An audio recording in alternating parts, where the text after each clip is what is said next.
this. Oh my God. This is so good. Veganuary is a great way in restaurants and shops like this ice cream shop to introduce non-vegans to delicious vegan food. I like Veganuary because the restaurants are really going out of their way to come up with some amazing vegan creations. You get to try a lot of stuff you would not normally try. It's great, and it's also a great way for these restaurants and stores to see that people are interested in eating vegan. And it's a great way to welcome them to be creative with their food, because this is vegan Marionberry oatmeal cobbler. I mean, how creative can you be? It's delicious. Absolutely makes me so happy as a vegan, always scrambling around trying to find vegan options. During Veganuary, it's everywhere. I wish every month were Veganuary. And we are so excited here at Unchained TV to have the U.S. Director of Veganuary with us today. A tremendous honor because, as you might imagine, this is one busy lady. We are in the midst of Veganuary. So tell us, Sandra Hungate, how big has it gotten this year? Hi, Jane. Thank you. It's an honor for me to be on your show. I've been following and watching your show for years. So it continues to get bigger every year. And we don't know the participation numbers yet, obviously, because we're still at the beginning of the month. But in sizes of countries participating, we now have officially 20 countries that are running a Veganuary campaign. But we actually have participants from every country in the world, except, as of yet, North Korea. We have not yet had a participant there.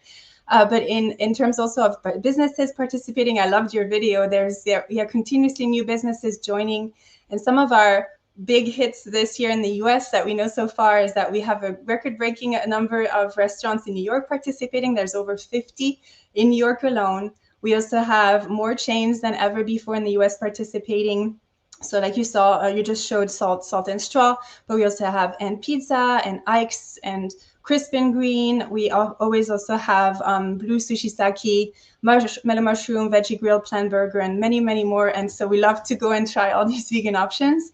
And there's even some fun surprises around the country. Like there's different cities and states that are not always like the obvious vegan friendly ones. So one big one that I loved, or like one that is really special to me and to us, is that in St. Louis, Missouri, there's a ice cream chain, Clementine's, that is making their menu for this month half vegan. Like 50% of their flavors is vegan. So they added 8 vegan options for this month in St. Louis, which, is super exciting. So Veganuary is everywhere. To your point, we have people everywhere celebrating. It is so absolutely extraordinary. Everywhere. The reason I said Veganuary is everywhere, it's literally every time I open my computer, another email, Veganuary this, right. Veganuary that. I walk down the street, Veganuary. It's so extraordinary. And to me, it gives me inspiration, because this began with 2 people just sitting at a kitchen table in late 2013 saying, how do we wake people up to the joys of the vegan lifestyle? And they just decided to do this. So anybody who has an idea and thinks, well, I don't know, do it, because look how this has transformed our world. I mean, as I said on the tape, I wish Veganuary was every single day of the week. Now, let me ask you about some of the exciting aspects. Mm-hmm. The cookbook. The cookbook. So now you can get a free celebrity cookbook. Tell us about that.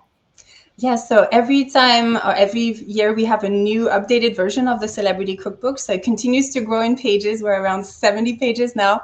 And this year we have a new edition from Woody Harrelson and Laura, his wife. And then we also have Bethany and Tonya from the House of Dragons TV show. And yeah, just a lot of also international celebrities that joined in. And this is just one piece of the free resources people receive when they register on our website. So the other pieces are that they receive a starter kit that answers all the questions about what is plant-based eating, how do I deal with these kinds of challenges or questions from my family. Like, it covers everything, so you can be ready and you can overcome any challenge that might come in your way during the month. And then we also give them meal plans, a daily dozen nutrition list to make sure that they check all the boxes. And then every day at their starting date, which is up to them, they can select any date of the year. They don't even have to do it in January. Then they receive 31 daily emails that are short and sweet, talking about the 3 pillars of our program. So it's the animals, it's health, and sustainability. And then every day, these emails also include a few more recipes and just encouragement and links to dive into certain topics, to documentaries, joining our official Facebook group to talk with other participants, and much more support. So we want to make sure that it's always fun, welcoming, and encouraging.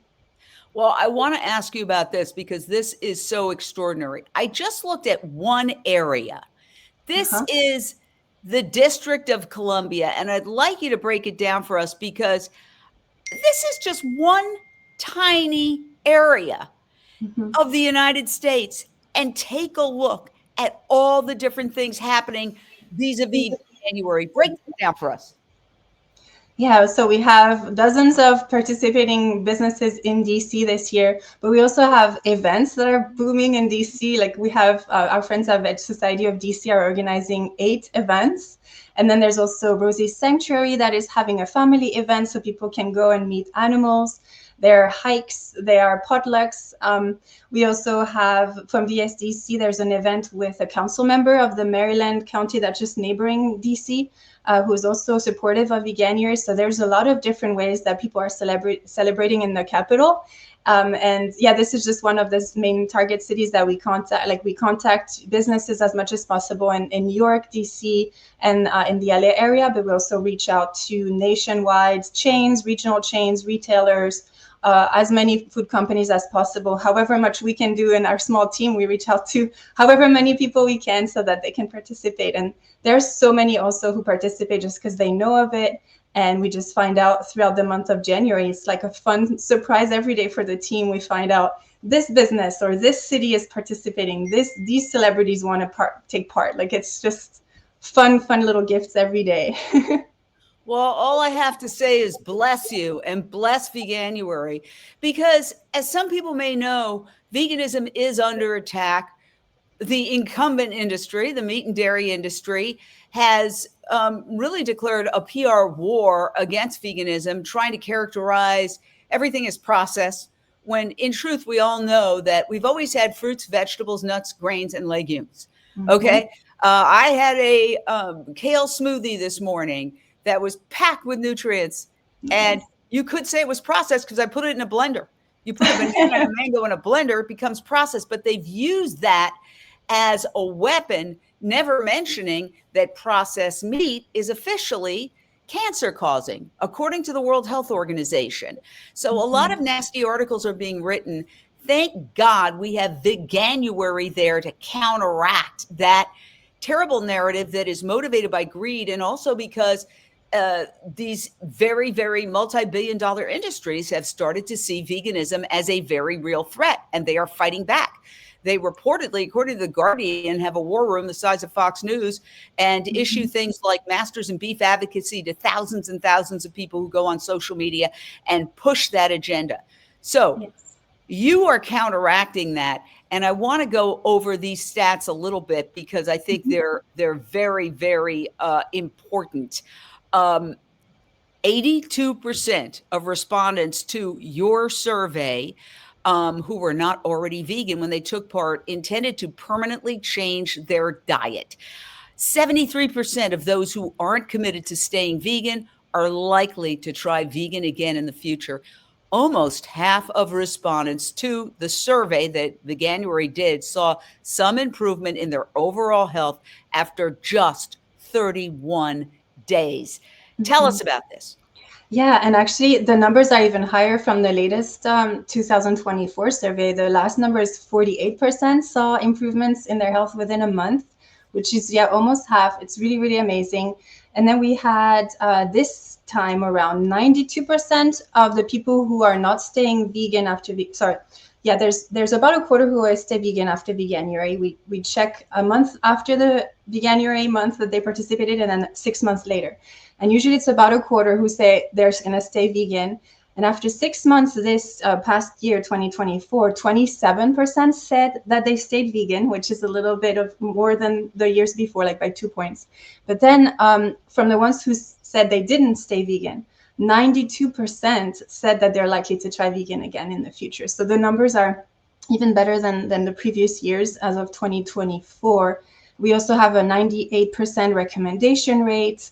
People, at around half of the participants usually also bring a friend into it, or their roommate or family member, right? Because it's more fun if you do it with somebody else. So the numbers really look really great. We're very happy that it's not just for the month, that a lot of people just really find that it aligns with their values and they stick to it. Now, one of the things that I love about the Veganuary website, veganuary.com, is that it seems like thousands of incredible recipes. These are some of the photos from the Veganuary website showing just a smidge of the recipes, truly extraordinary amount of recipes. So, how do people avail themselves of that? I'm sorry, how do they what? How do they actualize that? How do they take that? How do they Oh, get actually. involved? Let's say somebody's watching this and said, this sounds like a great idea. Like a lot of people, January is the time, myself included, that I make the vow, I'm going to get in shape, better Yeah. shape. I'm going to change my life. That's why I'm doing those green smoothies, by the way. It's a Veganuary vow, Veganuary vows. That's a good one. But Yes. if they decide, okay, yeah, I'm in, like, what's the process for them to really maximize the benefits of being Veganuary? You go to the website, you sign up. Yes. Give us the process. Yeah, so they go to the website, there's a button that says participate, take part, and then they just put their name, email address, what country they're in to make sure they get the content for the country they're in, and then they select the start date. As mentioned before, it can be any time in the year. And then we encourage them throughout the email content to make sure to follow our social media platform, because we also share a lot of content on especially Instagram, but also most of the other major social media. And then that group that I was mentioning, the Facebook group, is a great place also to find recipes and ask questions to other participants. We also have a team that moderates that group to make sure we can answer the questions that people have. And we even encourage people to check out some apps to connect with others, to go to these events that we were talking about, like in DC, to connect with others, because it's really helpful when you have others who also do the program with you.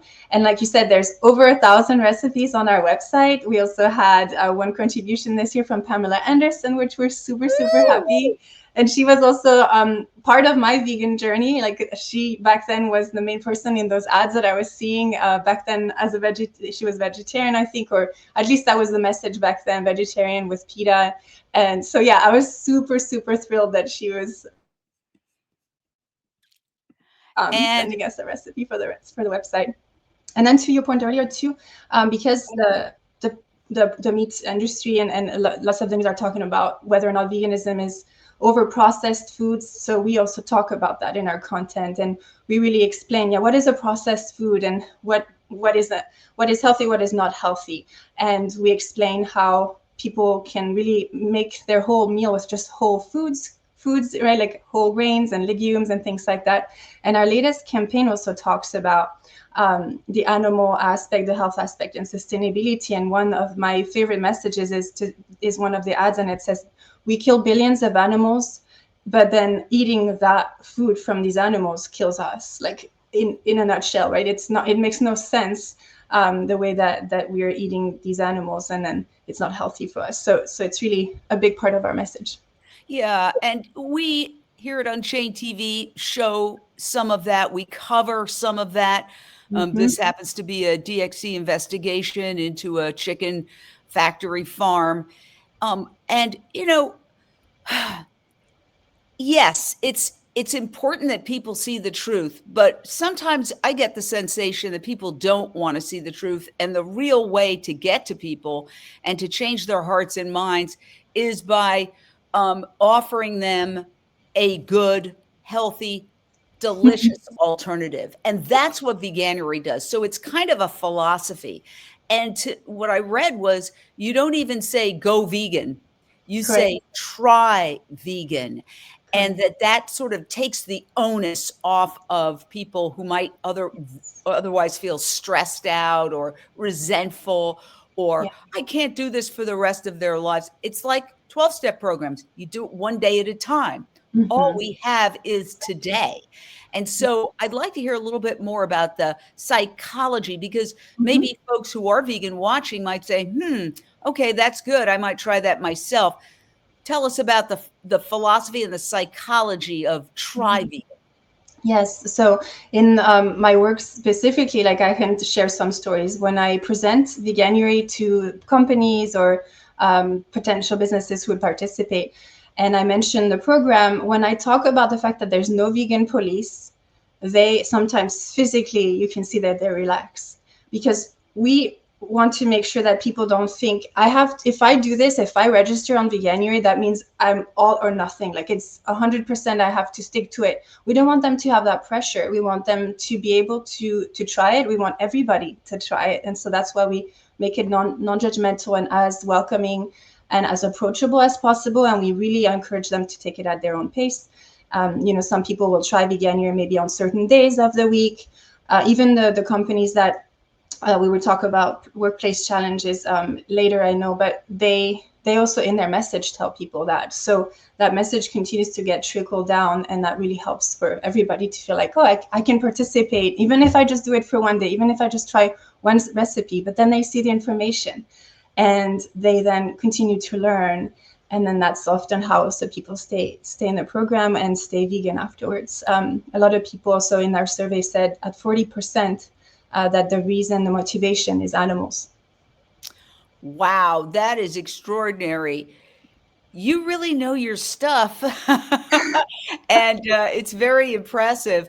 What I'd like to ask is about the stats regarding the results. And here they are.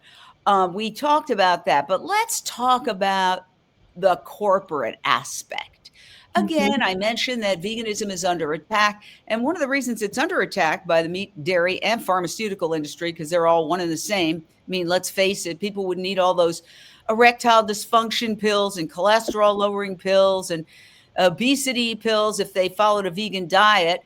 But they can't really stop veganism because there's no way to stop an idea whose time has come.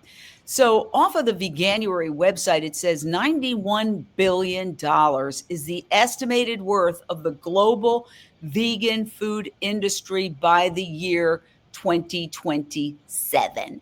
Tell us about that.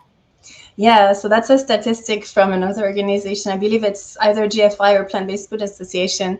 And yeah, they measure the markets and how it increases. And it's very successful. I remember there were some stats throughout COVID where they were showing how the growth of the different categories were comparing, and plant-based was growing faster than the others. So there's definitely the data showing that there is growth. And then on the other side of the page 2, right, over 10,000 media stories. So that was our record last year. We went over the 10,000 mark. There were over 1,000 alone in the US media hits. So yeah, it continues to be talked about, and we just, like you said, I guess it is unstoppable because it's everywhere now. Whether or not we even are the ones that are triggering those media hits, it's just a word of mouth kind of effect. And yeah, if businesses and people and everybody's participating, they kind of encourage each other. So it's like that snowball effect. We call it the Veganuary effect. Oh, yeah. Let's talk a little bit about the Veganuary effect and some people who are in the midst of it. They're drinking the Kool-Aid and loving it. Our best advice for people trying vegan for the first time is to stay open and have fun with it, because you just can't do anything in life without having fun. See who else is willing to do it with you. If you're trying out vegan for the first time. Trying new foods. We've really expanded our palate. If you live with people, be like, hey, I want to try out a vegan meal. Let's make a cool beet burger. I'm a big beet burger fan. And then just see how it goes, Love how our bodies felt as we transitioned out of dairy and meat into all plants, whole food plants, and we're just never going to go back. We loved it so much, and it's changed our lives completely. Make it as easy as possible. Don't try to build the whole boat at once. Be convenient about it. Maybe go to a vegan restaurant, order some takeout. Wow, very good advice. So, we've talked about, I mean, you make it seem so easy, but if it were that easy, the entire planet, all 8.1 billion humans would be vegan at this point because it makes perfect sense.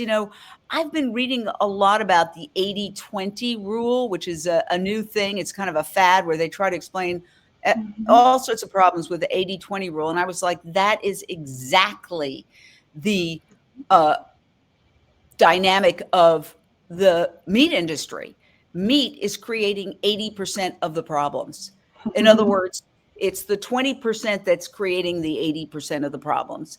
We right now in Los Angeles are experiencing horrific fires. I'm being inundated even as I speak. Are you okay? Are you okay? Are you? Yes, I'm fine. But not a lot of people are not. Many have lost their homes. Some people have lost their pets. Think about the wildlife as well, how devastating to the wildlife. And I always think about that.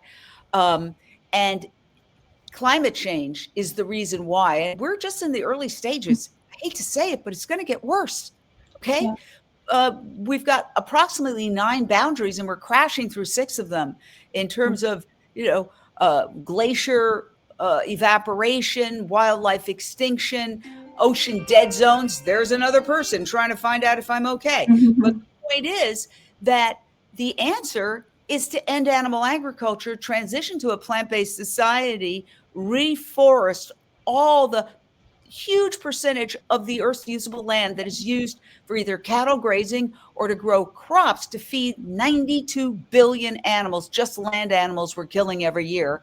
We would have also end world hunger because we would have an abundance of food. We would also radically reduce healthcare costs because people would be healthier. And now there's a whole move, make America healthy again. I've been saying that for years. I was like, wait a second, I said that first. So when you look at all the problems it solves, disease prevention, and not to mention, yes, compassionate animals, all these animals are suffering. The Guardian just recently had a story where the headline was the culturally acceptable genocide. And I agree. The culturally accepted genocide, 92 billion animals. Imagine the many, many millions of animals that have died, horrible deaths since we've started talking. So there it is. And now people are losing their homes. But somehow it doesn't seem possible to wake everybody up. What are your thoughts? What are your insights? Because we're at a pivotal juncture when it comes to climate change. Yeah, I have a few answers also to the parts. So the first one, the 80-20 rule, there's also the land use. You probably know that one too. We use 80% of our land to create only 20% of the global calories with animal agriculture. But the other 20% of the land that is used currently for crops to feed people is actually 80% of the calories supply for the whole world. So it is, yeah, like there's so much data that proves what you were talking about. And I love using that example because of the 80-20. It's easy kind of to understand for people when I make those presentations. And then also all these animals, we never see them, right? So in our campaign, we're also raising the question, isn't it weird that there's billions of animals that are raised for food? There are many, many more animals than there are humans, and the farm animals are the ones that are the most in the whole world, and we don't really see them. Isn't that weird? So yeah, it's very interesting. And animal ag is proven to be the most contributor to greenhouse emissions. So there are all these facts. And then there's also the cognitive dissonance, or the psychological effect of people defending things because eating is cultural. We are, since we're little, told what to eat, what not to eat. And so we're really trying in our current message to raise the question, isn't it weird that we're eating these animals? Isn't it weird that we are eating animals that are smarter than our own dogs, right? Like pigs. And hopefully, we've been creating that conversation. But there's always people who are like kind of trolling, and they will respond with a comment that says, bacon. And so it's just that seed that is planted. And I consider every response, no matter if it's positive or negative, that person saw the message and they will maybe talk about it or think about it again. And the more they talk about it, the more you know that they're thinking about it. But in general, our message is really just, again, to invite people, and we try to make it as easy as possible. And also, because sometimes it's hard for people to find the time to cook, we also do our best to give them tips of how to find affordable and quick ways to eat more plant-based, because we just want to make sure that everybody can try it, even if they have challenges. And there's many challenges, right? At this moment, there's the cost has been rising of a lot of foods. So we also just continue telling, hey, rice and beans is a super cheap way to eat. And we just talk about all these topics to remove all the challenges. And look at the delicious food. Now, who put this together? These are such incredible dishes. Does Veganuary have like an entire chef team that puts all these incredible dishes together? No, we're actually really lucky that a lot of businesses, like the food companies and the retailers and restaurants, send us some of those recipes. And then there's the celebrities that send them. You were also talking, or there's also a physical cookbook. That one was made with a publishing company, and they also welcomed our team to send in recipes. So our teams were able to send some of their favorite ones. And then when we need pictures, we do have a photographer who then is also a cook, and so she will make the recipe and take pictures. But most of it is provided by others, and we're just really thankful for that. I want to talk about corporations. You know, I was in the news business for many years, and quite often I was the only vegan. In fact, our social media director that we have here at Unchained TV today was the other only vegan when we both worked at Paramount Studios at a local TV station here in Los Angeles 20 years ago. And now we're working together. And at the time, we were both considered freaks, but things have changed. I remember at another job I worked at, couldn't get a vegan option. And all of a sudden, one day I walked to the cafeteria, everything had a vegan option. I was like, have I died and gone to heaven? What happened? Well, it turns out one of the top executives had gone vegan. Boom, like that, everything changed. So let's talk about the workplace and how people who are vegan or trying to be vegan can manage the workplace and your workplace challenge.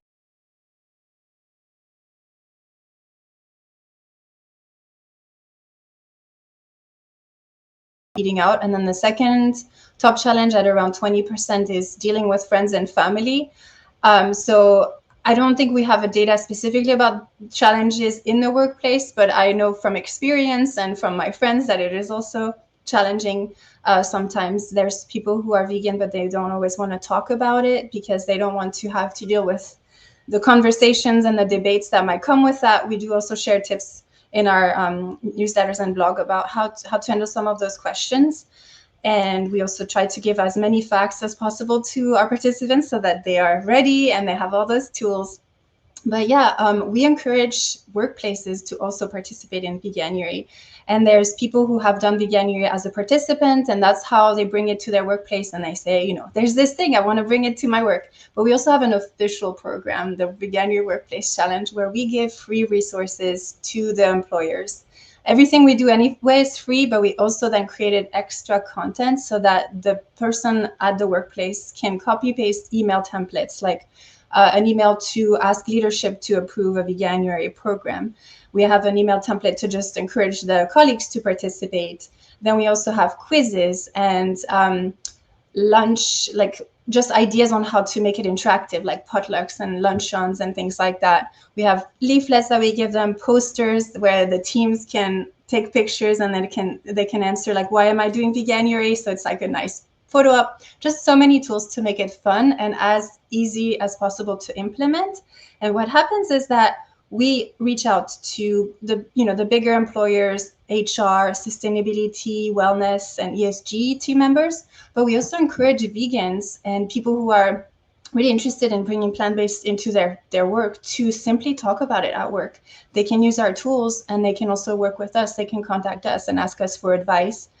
So we're very happy to help with that. And this year we are at over 40 participating companies in the US, which is also a record. So we're really, really excited. And some of the bigger employers this year are Ernst & Young, EY, Lush, There's also municipalities that are celebrating the Workplace Challenge, like City of San Antonio, Texas is already participating for the second year. And then also City of West Hollywood, which is participating with the Workplace Challenge, but also as a city overall, did a proclamation and a resolution as part of their implementation of the Plant-Based Treaty to communicate about Veganuary to residents, businesses, and staff. So that was the first newer kind of size of municipality participating, and there's many more. Some of them also don't share it publicly, so I cannot name all of the participating companies, but there are some really major ones that are astonishing sometimes. Like, we're positively surprised to see lots of industries participating, and new ones this year were media, trucking, like engineering, manufacturing started to participate already last year. And then we also have schools that are participating this year. So it just continues to touch new sectors. And a lot of it is thanks to just the Veganuary effect, and also participants who speak up and want to talk about it at work. And vegans. You said media, because that is so important. One of the biggest challenges we face, and the reason I started Unchained TV, is because the media is not reporting our story the way it should. Veganuary is a big exception. But I've seen many undercover investigations, for example, that we've reported here at Unchained TV. And then I look to see what media has picked it up. Oh, yeah. Laws being broken, terrible. You know, we passed here in California, Prop 12, Prop 2. These are animal welfare laws that are not being enforced at all. So these undercover investigations are very serious. Also, animal activists being put on trial. It's not getting the coverage it deserves, because look at the advertisers on these major networks: meat, dairy, and pharmaceuticals. So I would like to understand your strategy for having success with media, getting all the media reports, as well as getting media companies, you said, to participate, actually their staff, their employees in Veganuary. Can you elaborate on that a little bit? Because honestly, that is huge. As the media goes, so goes the nation. Yeah, I love that. And yeah, it's the first time we have a participating media company, and they publicly announced it. They gave us a quote. It's one of the channels in Spokane, Washington, one of the TV channels, public television. And the person who is leading it is in the sustainability and did participate in Veganuary in the past. And therefore, you know, there's this workplace challenge format. I can bring it into work. Uh-oh.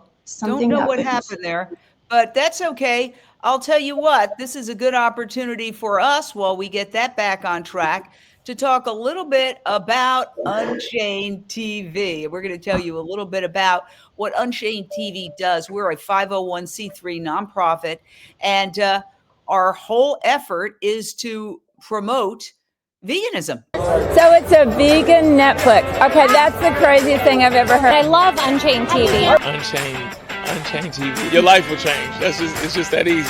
Unchained TV has all sorts of content for everybody. Unchained TV changed my life. Unchained TV is crushing it. I love Unchained TV. Unchained TV is my go-to. Unchained TV. Who knew? Unchained, baby. Yay!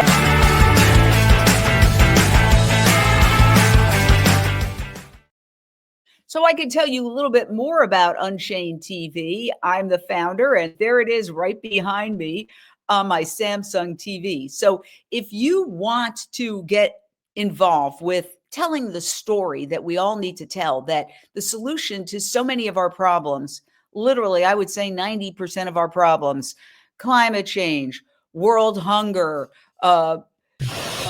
preventable lifestyle diseases, and so many other problems.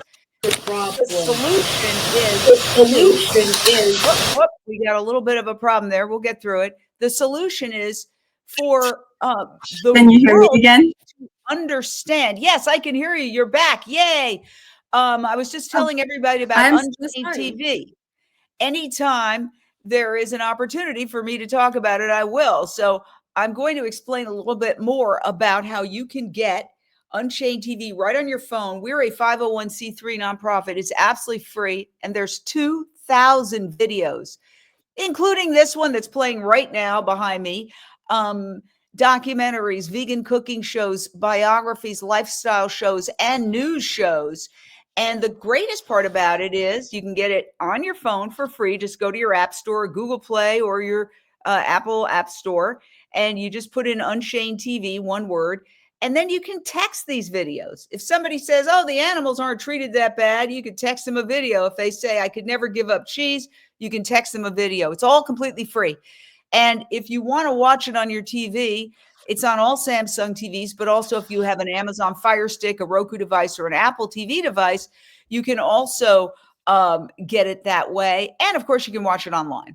So just go to unchainedtv.com or watch unchainedtv.com. So, all right, we're back with the one and only Sandra Hungate, the U.S. Director of Veganuary. And I see you got some mood lighting there. You probably had an electrical outage, if I had to guess, but we're happy to have you back. So covered a lot of ground, but I want to know why Veganuary has succeeded when so many other similar efforts have not had the same level of success. What is your secret sauce? Thanks, and sorry about the technical problem. We think that there's a few elements. The first one is the fact that it is non-judgmental and inviting, so that there's that pressure. The pressure is taken away, as mentioned earlier, so people feel more comfortable giving it a try. But we also had a lot of support early on from celebrities. So you were saying earlier how it started in the UK 11 years ago with 2 people, and the first year they had about 3,000 participants, and they thought this is going to be like a side project.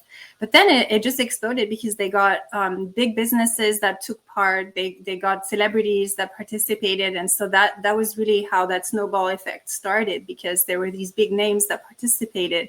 And then also you were asking me about the media.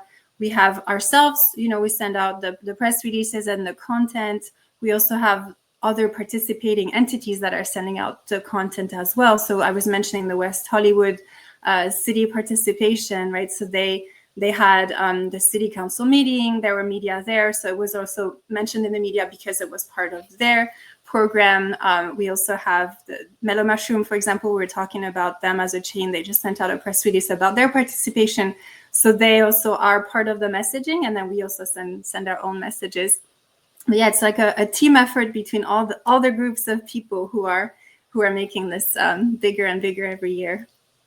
It is so amazing. And, 2013, when that coffee table discussion was happening, is not so long ago. So it started in 2014 small, then it exploded. You're hearing that it exploded because celebrities got on board. What I'd like to know is, first of all, we have a question from somebody watching on Facebook, and it's kind of a silly but fun question. Sandra, is there any significance to your question mark symbol, elegant earring? Yeah, I actually made these, and I love the question mark symbol for a few reasons. I like to always question things. I'm part of also the Generation Y that is always asking why. And yeah, just overall like the symbol as a design element itself. So yeah, I thought it would be a good symbol for today when we're talking about and learning about Veganuary and veganism. Question what you're being told on the news media. I saw a ridiculous article. Somebody told me about it. There's something, do veggie burgers cause depression? Now, at a certain point, we need to counteract this nonsense. It's like when if I have an injured pinky and I go to the doctor, sometimes they'll try to make my injured pinky about veganism. I go, what about all these sick people who are lined up in the gurneys in the hallways and who aren't vegan? Do you make it about them being meat eaters? There's this, I think, institutional bias that we're seeing. And when that institutional bias occurs, we as independent thinkers have to question it. And we have to question when doctors tell us we have to eat meat or dairy. Well, how much training have you had in nutrition? Because the average doctor has very little training in nutrition. Their health stats aren't better than the general public. And there's an entire organization called Physicians Committee for Responsible Medicine that tries to educate doctors, because a lot of them are just repeating urban myths. They don't know. I mean, I read that the guy who created the ham and cheese breakfast was a PR guy who had pork producer as a client. And he called one doctor up and said, would you recommend eggs and bacon for breakfast? And the doctor said, sure. And then he turned that into a whole campaign. It's online. You can find this, where he said the medical establishment is suggesting that we all eat this breakfast. And he, on the online video, he's very old now, he brags about how he basically scammed everybody. So, we have to question what we're being told, because as somebody far wiser than myself said, we're all being factory farmed. The animals are being factory farmed, but we're being factory farmed too, to get sick, to get diabetes, to get high cholesterol, to need operations, to need drugs. We don't inherently. There's a lot of stuff. Look, I believe in doctors. I do go to the doctor. I'm not somebody who's against established medicine. There's a good reason for doctors, okay? But we also have to question authority and not just obey. All right, we're back with Sandra Hungate, and I want to ask you, what's next, okay? If you could tell us, what are the future plans for Veganuary? Obviously, we won't know all the stats until 2025 January is done, but what's happening in the years ahead? If you could unmute and tell us. Yeah. So we work all year long. That's sometimes the question that we get. Yeah, what does Veganuary do after January is over? So we work all year long in contacting businesses and different organizations and entities to prepare for the next campaign, and also some campaigns that are in the middle of the year. We do call them mini campaigns. So we already are planning one in April, May, to talk about chickens, and they're the ones that are in numbers suffering the most from animal agriculture. So we're talking about how to swap out chicken products specifically, and that helps to keep people on the Veganuary wagon, how we call it. Then we also talk about other topics like the fish industries, usually in the summer, and then plant milks versus dairy later in the summer. And just to keep people as much on the wagon as possible. We also continuously email the participants throughout the year. They get every few weeks more emails and tips and recipes, kind of like those ones that are in the first month. And then, of course, we also do fundraising. We're also a nonprofit. We also need and rely on all the donations to make sure that our content also is available and free to everybody. We also regroup. We see what worked, what didn't work. To your point with media, we look at what are the stories that the media is actually picking up the most, and how can we then utilize that in the next year. And then I also forgot, I guess we also take a quick break in February because we work throughout the holidays. As you can imagine, that's like our main time, December, January. So we also have a few days where we take a break as an organization in February. And then we also start brainstorming already in the summer about like, what is our next angle? What do we want to talk about next year? And it's usually based on what the industry and the current cultural news are about, or what are some of the products or things that people are looking for and things like that. We just kind of look at everything and then decide on some of the new topics. I love it. And what really fascinates me is it's constantly evolving, but it remains very positive, Yes. which I think could be a challenge, honestly, because a lot of us who are vegan experience frustration. For example, the environmental catastrophe happening here. I remember there was a catastrophe on the East Coast, and people had held a news conference saying we have to have no more factory farms here in this particular state until we find out, the connection between these factory farms and the ever escalating weather turbulence and just meteorological nightmare that we're experiencing. And the news media videotaped that news conference. None of them aired it, but what they did air instead was a barbecue for the victims, a meat barbecue. And that I remember that. Yes, it was so frustrating to me. It's like, we're trying to help you avoid the next catastrophe. This is just the appetizer of climate change. I mean, it's going to get exponentially worse. And yet the very people we're trying to help are refusing. It's this weird dilemma that they're regarding us as some of them infringing on their lifestyle when we're trying to say, hey, doesn't matter how much money you make.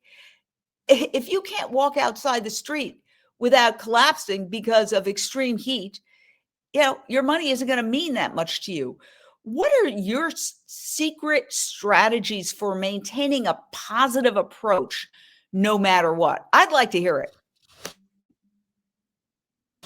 I just needed to unmute, sorry. I cannot speak to that as an organization, but personally, yes. I would say my strategy is that I focus on the impact that we're creating, and that's what motivates me. And especially in this time of year, like in the winter time, is when we see all those entities participating and all that energy. And then when you see the stats in the spring of how many people participated, how many stayed vegan, that just fuels you for the rest of the year, basically, because you're like, oh my gosh, and we continue to reach more people, and we just want to do more and more and more until we don't need to anymore, and the world will be vegan, which is our vision, and I think all of our vision in the vegan space. Let me ask you, we here at Unchained TV, just like you accept everybody wherever they are on the journey. We put up, you said there's no problem with answering any question. So here's sort of a provocative question from Vegan Animal Defender 269. How is asking people to change their diet for a month while still using animals fighting for emancipation? Is justice or respect a challenge? How is it respectful to ask for just a month of respect? What's your answer to that? So because we know that we're just the beginning and we're the first trial for them, we then give them the information so that they can learn about all these other problems that are linked to not just how they eat, but also what they wear, what kind of cosmetic they use. And as mentioned earlier, a lot of people say that their main motivation are the animals. So even though maybe they start for health reasons or sustainability reasons, which are also really, really important reasons, they just learn a lot about animals and then realize there are so many problems in this. And I even, after 8 years of being vegan, I continue to learn more things about how awful the animal ag and the industries are. And so we continue to just, we give them that way in, and we encourage them to continue to learn more so that they can really also become a defender of the animals and learn more. And what I remind myself of, my point is not to be right. My point is to convince other people. And so there is a psychological strategy to convincing other people. And so sometimes you got to speak truth to power and confront people. I went vegan when a 4th generation cattle rancher turned vegan advocate named, I forget his name now, but he's the Mad Cowboy. Okay. He was on Oprah and he was quite famous. And he pointed at me when I said I still consume dairy and pointed his finger right at my nose and said liquid meat, because I was a vegetarian who would continue to consume dairy, liquid meat like that. I'm sure somebody's going to tell me his name because I just, for some reason, forgot it. But anyway, that was confrontational. It was a little rude, but it got to me. And that was the last day that I consumed dairy. That was 29 years ago. So I was already a vegetarian. And then I went vegan because somebody confronted me rudely. But that's me. I'm a certain type of person. Somebody else might be horribly offended and go out and drink a gallon of milk because of that. So it really depends. It's a multi-level chess game, a 3-dimensional chess game. There's no right answer for any one person. Different people, because of their life habits, are going to respond differently to different stimuli.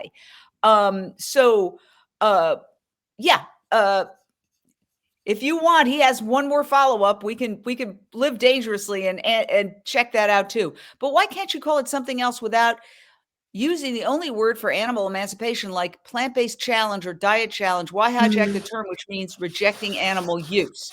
I'll let you answer it, then I have an answer. I'm not the one who created the name, so I cannot really discuss that or change it. But I'm trying to think if there's anything I can really share. otherwise. But I understand your question. There's obviously a lot of other challenges. I would like to say a couple of things. One, somebody reminded me, the person's name was Howard Lyman, who I know well. How I forgot his name is crazy. But I'd like to respond because this brings up a bigger issue that I'd like to address. And that is when vegans are fighting amongst themselves, the other side is applauding and winning. Keep going, keep fighting. Yes. The truth is, Veganuary works. And it is arguably the most successful vegan campaign that has ever happened in the history of veganism. You know, and I learned recently that veganism is a very new term. In fact, it only went into the dictionary in 1962. The word vegan only went into the dictionary in 1962. So let's not attack something that's working so well. And I also would urge everyone who is vegan to take all the energy that you might use telling somebody else, you know, this is how you should do it, and actually use that energy and send it out to people who are not yet vegan and spread the word. There's too much of this bubble, vegan bubble conversation. And I say, cut it out. When two vegans are talking to each other, although we are talking, but hopefully others are listening and will listen, then what are we accomplishing? But when we talk to somebody else who needs the message, that's when we're going to achieve change. So I don't think we should all try to do report cards on other people's activism. My activism is imperfect, completely imperfect. I mess up every day. Go, knucklehead, what were you thinking? But I keep going and learning and hopefully improving. But I have to say that Veganuary is brilliant. It's a brilliant concept from a psychological standpoint for the very reason that it's like, I'll just tell you, I'm 29 years sober. I'm a recovering alcoholic. And the first thing that they'll tell you is if you tell yourself when you first get sober, I'll never drink again, the pressure is so enormous, you'll last 5 minutes. But if you say, just for today, I'm not going to do it. Sometimes it's just for 5 minutes, I'm not going to do it. Well, for 29 years, and hopefully on April 1st, April Fool's Day, which is very appropriate, I will celebrate 30 years sober. I managed to do it 30 years, one day at a time. And if somebody told me the first day I got sober, you're never going to be able to drink for 30 years. I'd be like, you're crazy. I can't. But one day at a time, I was able to do it. So it's psychological. Just thinking about never being able, even now, today, 30 years later, I get a physical reaction. No, it takes the pressure off. To answer your question, that's why Veganuary is brilliant, because it takes the pressure off and then allows people to participate because they're not worried about failing. The anxiety is being removed. So I'm just answering the question because I think that's the answer. I, as a person who has the dubious honor of being an expert in addiction, I've written 2 books about it. That's the psychological issue that we come up against. And that's why Try Vegan is so brilliant. And would you like to elaborate more on that? I agree with what you're saying, even though, like I said, I can't comment to the words. Yes, I think that the efficiency or the efficacy shows itself. And there's many stories like the one you just described, even in our team, who say, I started Veganuary so many years, like it was 7 years ago for one of them the other day. And she was saying, and I was telling myself just 1 month and then I'll get back to my favorite chocolate. And she looked at her chocolate and she said, I haven't had that chocolate for 7 years now. And I'm waiting for it to be veganized. And it's the Lindor, which they veganized this year. So like, it's just so cool, the stories that we hear. And to your point earlier, to everybody, every story that I've heard is different. And we're just part of that story. Everybody will find their why inside of them. And we just give them the tools, we invite them in. And that's what we're focusing on. And, you know, he says, I don't see why you're not open to discussing this and framing it as hostile. I'm not framing it as hostile at all. I'm only giving my opinion about it. You asked a question. I'm not framing it as hostile at all. I do think that dialectics, which is by definition, argument and counter argument to reach a higher understanding of the given subject matter, is fine. I respect you. I posted it. I'm not characterizing it in a negative way. What I'm giving you is my take on what needs to be done. We are at a pivotal juncture. Perhaps it's been brought home to me because people I know have had their houses burned down. People I know have had their dogs die of smoke inhalation as they try to find them in a burning building. I mean, we are in crisis, and we really have to stick together, is my opinion, and support each other. I hope you support Veganuary. I hope you support Unchained TV. It's these are all things that different people are doing. And yes, trying vegan with Mario says, hope everyone stays safe in LA right now. Thank you, Mario. And he has a cooking show on Unchained TV. I want to just look at a couple of other comments. Vegan going to be around forever. I'm proud to be vegan, and everything is going to be veganized. Woohoo! I want to say thank you so much, Sandra, for taking an hour of your very busy time. You are a dynamic team member, leader of US Veganuary, and we hope you will come by next year and tell us what the fabulous Veganuary strategy is for 2025 and 2026. Thank you so much. And for everybody, please support Unchained TV. We'll leave you with this. Discover Unchained TV and transform your life for free. Unchained TV is a nonprofit organization producing plant-based content filled with tips and tricks to spice up those healthy veggies, grains, and legumes. For more information on Unchained TV productions, just visit unchainedtv.com.